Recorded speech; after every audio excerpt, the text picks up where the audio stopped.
I'm Sarah Walker and welcome to Hidden Gems. Today I'm with Andrew Paradiso, author of the Dragon Tales collection, which is available on Amazon. So first of all, welcome to the show and thank you for being here. Thank you. So when I when I read your author bio, I noticed that you said that you swore off writing when you were in college. So what changed there? About swearing off writing? Yeah. I think the biggest change was being inspired by the creator of Babylon 5. I followed him online for quite a while. He shared his story about how he had put together pieces to make what became Babylon 5 eventually. And he shared his writing technique. And a lot of tips came just from his informal conversations online back in Genie days and AOL bulletin boards. And I kind of thank him and curse him at the same time. Curse him? I'd love to know why. Because it's become kind of an obsession. Okay, switching from I don't ever want to do this writing thing ever again to suddenly I was intrigued by his approach. And when I opened that up, I realized I had these 2 or 3 big stories I really felt like I wanted to write. And I just wasn't ready to write them. And I'm still not ready to write them. But I did get one of them done. The other 2 are still waiting.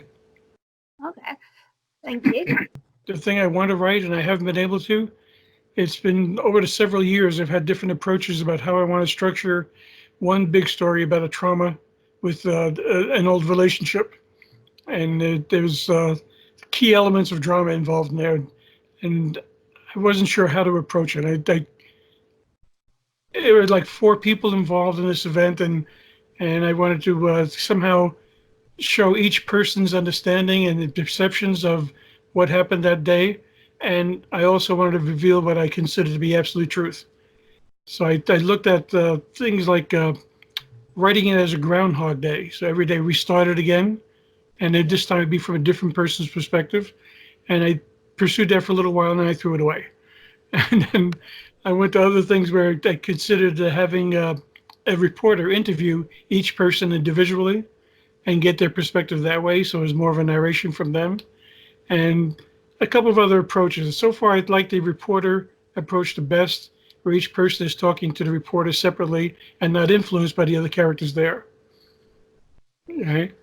And I don't want to go into details about the story. It's just been a big traumatic event that I just haven't been able to face yet. It's not about the writing so much. It's just about confronting that. I hope you get there so we can all read it eventually. Yeah, eventually. Doesn't matter how long it takes, as long as you get there in the end. So when writing the stories, did you have a target audience in mind, and was there an intention behind the stories? Yes.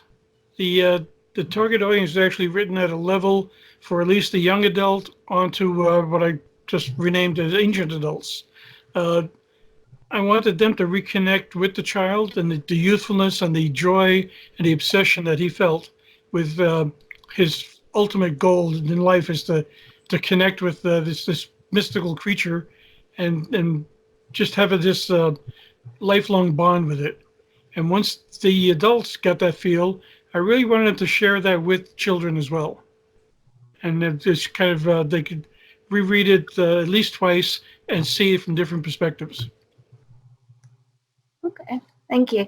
So when you first contacted me about this book, you said that there's a story behind each short story in the book. Would you like to tell me about that? A story behind each short story?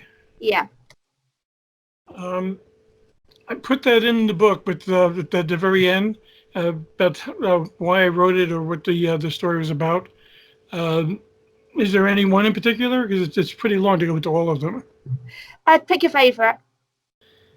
I'd say the one that kicked it off, maybe I don't know if it's a favorite, but it's a very important one. The first story, and as I said, I wrote that in a real life writing group, and it was from a prompt. So we in these typical prompts we had 20 minutes to respond. So roughly 5 minutes to create the story, 15 minutes to actually write it, and that's what the gestation for this was. And I've been reading the series, the Pern series by the Dragon Riders of Pern. that inspired me to come up with this. And I just kind of visualized the child before he was ready to be confirmed as a dragon rider and to share his life with a dragon, and what it would feel like to that child looking forward to that. So when I wrote that, I just kind of really wanted to connect with the child's experience and his obsession and his joy. And what prompted me to continue writing was that this normally sedate group would go around the room. We normally make one or two comments about it, and very common and subtle. They just jumped out of their chairs practically, and I said, "Oh, all excited, all at the same time, shouting over each other how much they loved the story and this child. They really connected, and they love dragons, and this renewed their love of dragons." Wow, I didn't know I did all that. So that was pretty amazing. That was what got it started. It I was sounds amazing. the moderator of the group, the founder. She wasn't there that day. The next meeting we had, they told her that she needed to read that story, so she had me read it to her. And when I did, she loved the story. And then for the prompt that week, she was something like, "Tell me what you know about a person by looking around their home." Okay, write about that, their life experiences from what you can see. Then she pointed at me and says, "You write about that dragon boy. I want to know more about him." So I said, "Okay." Okay. So each of these stories, are they standalone, or is there some connection between them? Repeat that? For the stories, are they standalone stories, or is there a connection between them? Oh, there is a connection. The most superficial one is that all the stories in the book all have something to do with dragons. Okay, that's why it's a collection of dragon stories, all dragon tales. But there is a connection. The first three are definitely about that dragon boy. As the second story was I described his home life in a cave, uh, and how he still had his obsession about that, and every day he dreamed about it and made a tick mark saying, "One more day, I'm getting closer. One more day." So that kind of fed that. I expanded that to include a test where I added the information about an injured dragon coming in, so you could see that not everything was wonderful about dragons. They can be hurt, and he had to look at and then kind of share the pain of this other dragon, and realize that there could be problems in the future.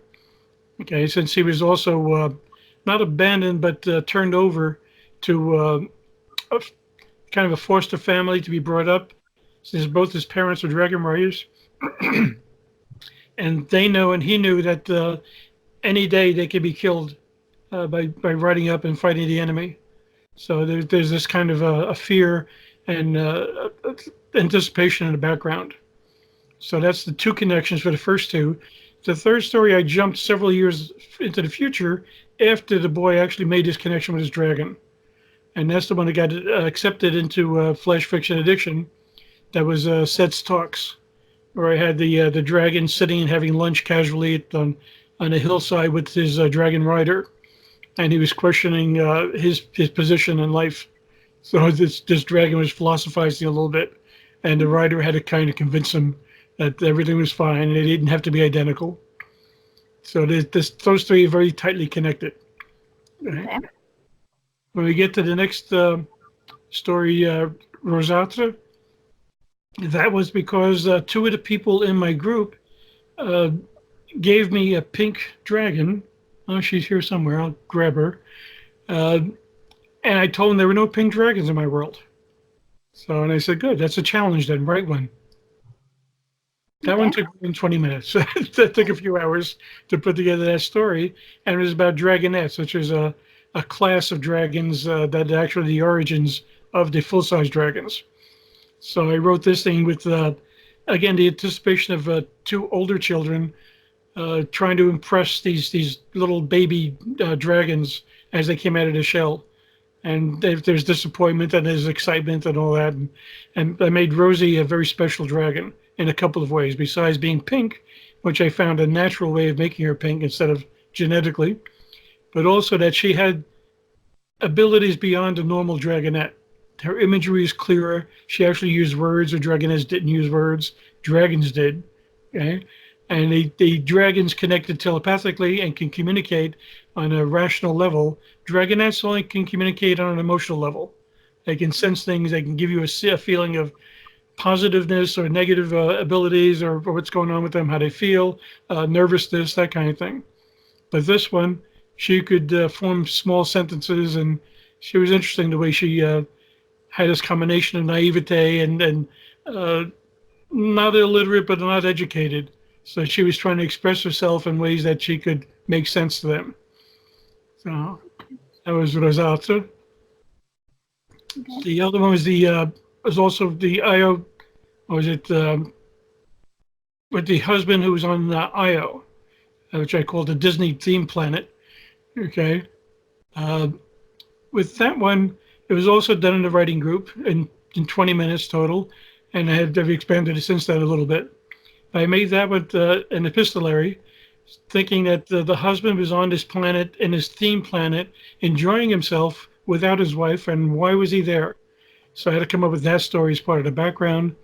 And then what was his interaction? And he got to ride a dragon in a theme park inside IO. And the thing that shocked him was that the dragon was so polite and concerned about him and having conversations with him through telepathy.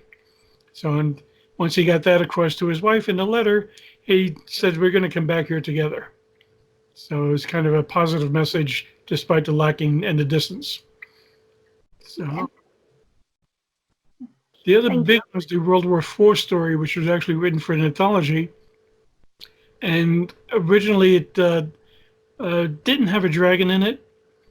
And when I kind of rewrote it with dragons in mind, what I came up with is a connection to the starship captain went on a supposedly spy mission to go to Io to see if it was a possibility to colonize that, since the Earth was being destroyed by World War IV.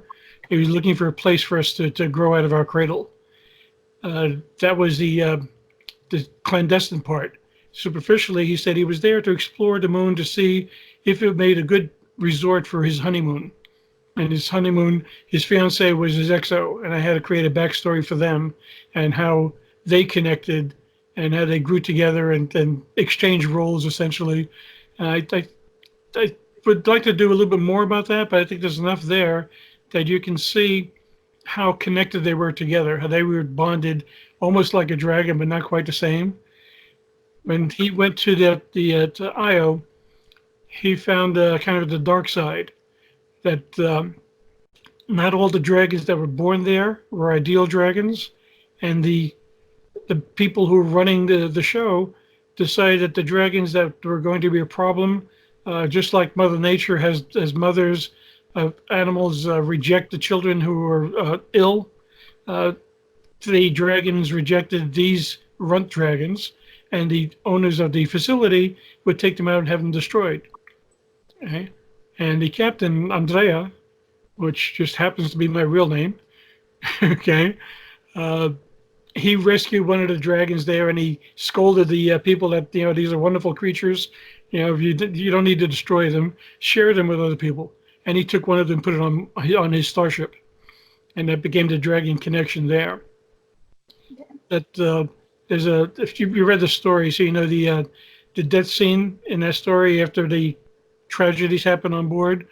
That was really tough to write for me for some reason. I connected with that, and just thinking about it choked me up a little bit. This is just a strong emotional connection with it. That's good that you have a strong emotional connection to it. Shows you care. But, so have you've written all about dragons in this book, but do you write about anything else? Oh yeah, quite a bit. Written. Online, I've got 107 short stories published in a literature website online. In addition, I'm in I think it's 5 anthologies now, and another story is just picked up by Reedsy. So that's just I have to add that one to my list. That was a connection with the prompt was to write about siblings, and I ended up writing about troubled siblings and a suicide and how that affected the family and her siblings. And once I did that, it would have been a short story that ended it there. So I brought in another brother and gave him an angry background, and that was hiding his own manic depressive problems. Okay. And the punchline from the original and the expanded part kind of reflects back on the original woman, Pam, who killed herself. And the last line says something like, "We're not going to let this happen again." Yeah, even though we've been estranged from the brother for many years, yeah, we're going to come together and we're going to do what we can to help him out. Okay. So, and that got picked up, and there's a writer on the fiction writing group who's got over 300 stories published. And when he read that, he came back and he said that was a tough story, but it was really well done. So that was a good comment. So. Thank you. Right. You said that you had a close encounter of your muse. I'm very interested to know how that went. To my muse. Okay. Oh, that I still get goosebumps thinking about that. I was writing one of those longer stories, an adult story. This one was about a couple I knew. Actually, it was based on them. There's a lot to say in here. I'm trying to condense it down. At the point where I met her, I was writing what I thought would be chapter 2 of a story about this couple, and it became so detailed, and it didn't want to stop going. I just kept adding it and cutting it in half, and writing some more and cutting it in half again. And there was one point where I got to a scene where my left brain intruded. I've been practicing separating right brain and left brain. When I'm doing my writing, I pretty much tell my left brain to just shut up and get out of the way. Okay, just allow the right brain to handle things. In this case, for some reason, my left brain came in and started telling me, "Oh, this scene would be good," and created a scene. And I had that in my mind. I says, "Yeah, maybe." I started to write that, and that's when a strange thing happened. I couldn't touch the keyboard physically. I couldn't touch it. I got my fingers to within 1 inch of the key tops, and they froze. I couldn't wiggle them. I couldn't move them at all. I'm going, that's curious. I picked them up. I wiggled my fingers. They were fine. Not a problem. I went back to touch it. Could not touch the keys. So that's why my left brain came in right away. I started to analyze it. This is going on. Maybe this, maybe that. I go, maybe it's not you. Just let me look at this creatively, a different way. I'm looking at my hands near the keys, and I can see an energy around the fingers, around my arms. I can see both of them had a coruscating energy.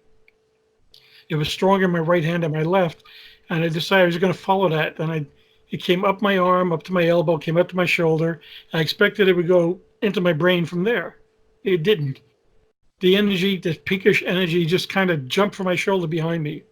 I turned around, there was nothing there. I came back and tried to write, couldn't write. And I tried again. I said, let me focus on just the one arm. And I did it. And this time, without turning my head, just using kind of a third eye imagery, I could see behind me that this energy jumped off my shoulder, jumped to about here. I don't know if you can see me. I can't see me here. Jumped about 2 feet behind me, a foot or so above me. And I can see this woman in a flowing gossamer pink dress. She had her arms crossed and was looking at me very sternly, and the bottom half of her body was missing. The dress was floating around, and she was there down to her hips. Nothing else was there below that. I looked up into her eyes with the third eye. I can see she was sternly telling me, don't do it. So seeing that, I said, cancel, delete the scene, and I can touch the keyboard again. I just got goosebumps again. It's so real. That sounds like a good ghost story there. Yeah. And then what I realized when they focused on her face, the description, long jet black hair, bright blue eyes, pretty face, slim. That's when I realized she was the character I was writing about. The main character I called Lois. She was the image of her Lois, but she was the muse who was guiding me, saying, you can't write that, you can't write this. And in several other stories that I did outside of that one, I've had conversations with the muse in the story where she would actually intrude into the storyline and start giving me orders, and I wrote that as part of the story. So that was kind of interesting banter going on as well. Right brain stuff. So I was going to ask you any odd experiences with writing, but I think you pretty much just gave me an odd experience. that was an odd one. There've been at least twice where I created something out of nothing with the right brain, and there was a story that I haven't published yet. Um, in this one, my original intention was to make it a very simple story about a guy flying home from a Peace Corps mission. And the whole story was him reading his journal, just day by day, 10-day experience there. And it wouldn't let me do that. It had to go beyond that. So once I got an idea that I had to actually show him writing the journal and maybe reading it later, maybe not, but that changed the whole story's approach. And what happened is I kind of I stopped the story to think about the setting. And the setting I came up with the fair amount of detail, all from what I think is my right brain. I said it had to be a hot and humid yet dry place. Okay, so that kind of limits the location. Peace Corps, so it's going to be foreign somewhere, and 10 days only. So I kind of, my mind just kind of wandered. I came to someplace just north of the equator, maybe in the Euro-Asia borderline, somewhere about there. So I said, maybe Turkey. That's about the right place. So thinking about that, I say this guy has to fly in. So I wanted an international airport that he would fly into. And then I wanted to go to some remote village, really way out of the way. And that's where I started creating this idea that I wanted to take a long bus ride to the end of the last road, and then have to get off the bus at the last road and walk for maybe 90 minutes in the brush to get to this little village. And I thought about this village, and I said I really wanted to be about maybe 400 people, no more than that. And it had to be self-sustaining, so it had to be near a water supply, a creek, ideally. And that would give them some crops. It would give them some ability to grow things, but maybe not enough protein. So I said, maybe you should have a lake nearby, big enough to contain fish, so they can get fishing and just creating a lifestyle for them. And I pretty much left it at that. I said that's what I want: a creek, a village, big lake, several miles away. They'd have to take a full day to go there and back, and that kind of thing. So I opened up Google Maps, and I just started looking around in that area. And I found that Turkey wasn't quite the right area, but I did find the international airport in Turkey, and I found a series of roads that I described as narrowing down to a trident and then a single road projection. I found that on the map. And at the end of the last road, where everything died, there was nothing but prairie there. I had zoomed in to the maximum, and there's this little tiny dot in the middle of nothing that I can see was near a stream. When I clicked on it, it said it was a village with 397 people in it. And it was next to a stream. And I zoomed out a little bit, and here's this giant lake about 7 miles away. I go, whoa, where did that come from?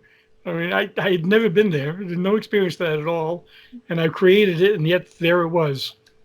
Odd experience, I think. So. Definitely odd. Thank you. So have you got any other books planned?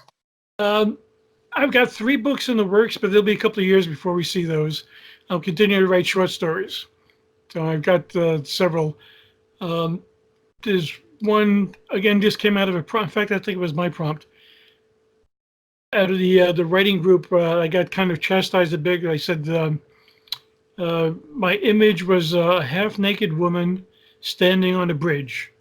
Write a story. Go from there. So I ended up writing a story about it became a love story, that this woman was there at the end of a long relationship with a woman that she fell in love with in Paris on the Pont Neuf 50 some years earlier. And it kind of touched on their love story.